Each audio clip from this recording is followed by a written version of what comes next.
Students, आज हम एक और इम्पॉर्टेंट टॉपिक पढ़ने जा रहे हैं जिसका नाम है सेल डेथ। हमारी बॉडी में दो तरह से जो है ना वो सेल डेथ होती है। एक टाइप को कहते हैं एपोप्टोसिस और दूसरे को कहते हैं नेक्रोसिस।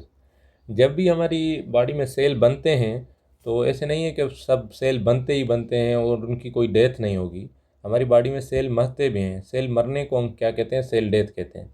सेल डेथ जो है ना वो टू रीज़न से होती है। तो जो पैटर्न है उसकी मदद से सेल डेथ होती है। एक को कहते हैं एपोप्टोसिस और दूसरे को कहते हैं नेक्रोसिस।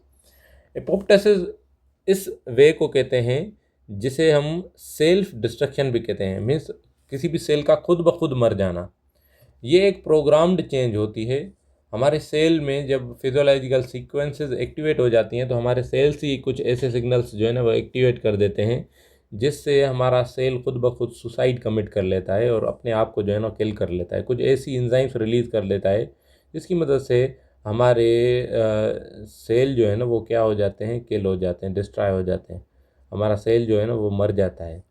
तो ऐसी डेथ को जब सेल खुद ब खुद जो है ना वो मर जाए, अपने आप को जो है ना वो सुसाइड कर ले, जब उसकी एज बढ़ गई होगी या उसमें कोई भी मेल फंक्शन खराबी आ गई हो, मगर सेल जो है ना वो खुद ब खुद मर जाए, तो ऐसी डेथ को हम क्या कहते हैं, या ऐसी टाइप ऑफ सेल डेथ को हम कहते हैं एपोप्टोसिस, जो कि हमारी अपनी फिजियोलॉजिकल चेंज सेल खुद ब खुद करता है। और दूसरे पर आती है हमारी नेक्रोसिस। नेक्रोसिस एक्सटर्नल फैक्टर्स की वजह से होता है। सेल की डेथ किसी भी एक्सटर्नल फैक्टर्स की वजह से, मीन्स सेल खुद ना मरे, उसको कोई मारने वाला कोई और हो।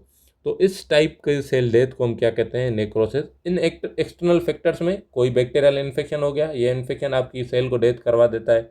कोई टॉक्सिन हो गया, कोई भी केमिकल ऐसा रिलीज हो गया आपकी बॉडीज़ में, आपने कोई जो है ना वो जहर जो है ना वो इनगल्फ कर लिया है, या कोई भी स्नेक विनम आपको इंजेक्ट किया गया है, या कोई भी पॉइजन, कोई भी टॉक्सिन सब्सटेंस आपको दिया गया हो, उसकी मदद से सेल डेथ हो जाए, या कोई ट्यूमर हो, कैंसर सेल हो, या एक्सीडेंटल सेल डेथ हो, कोई ऐसी एक्सीडेंटल एक्टिविटी हो गई है जिसकी वजह से वो सेल मर गया हो मगर वो सेल खुद ब खुद ना मरा हो, तो ऐसी टाइप ऑफ सेल डेथ को हम कहते हैं नेक्रोसिस। अब सेल डेथ क्यों लाजमी है? हमारी हमारी बॉडी के अंदर सेल्स की तादाद को प्रॉपर नंबर पर मेंटेन करने के लिए, सेल डेथ जो है ना वो लाजमी होती है। कभी कभी ऐसे स्ट्रक्चर्स होते हैं जिनको रिमूव करने के लिए, जैसे कि हमारे ह्यूमन एम्ब्रियो में टेल मौजूद है। टेल जो है ना वो मौजूद होती है, मगर जब हम बच्चा पैदा होता है तो टेल नहीं होती, तो वो टेल वाले सेल्स में सारे के सारे डेथ हो जाती है, सेल डेथ हो जाती है।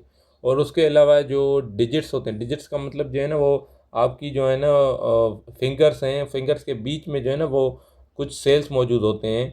अगर फिंगर्स को फ्री करना है तो इन फिंगर्स के बीच वाले सेल्स को क्या करना होता है? किल करना होता है, और इनको डेथ डेथ इनकी परफॉर्म करनी होती है। यहाँ पर सेल मौजूद होते हैं, तो इन इसको भी जो है ना वो करने के लिए आपको सेल डेथ का सहारा लेना पड़ेगा। तो सेल डेथ के दो टाइप्स होते हैं, एपोप्टोसिस और नेक्रोसिस। एपोप्टोसिस जिसे हम सेल्फ डिस्ट्रक्शन या सेल सुसाइड कहते हैं, और उसके अलावा नेक्रोसिस जिसमें एक्सटर्नल फैक्टर की वजह से सेल डेथ जो है ना वो खाद होती है।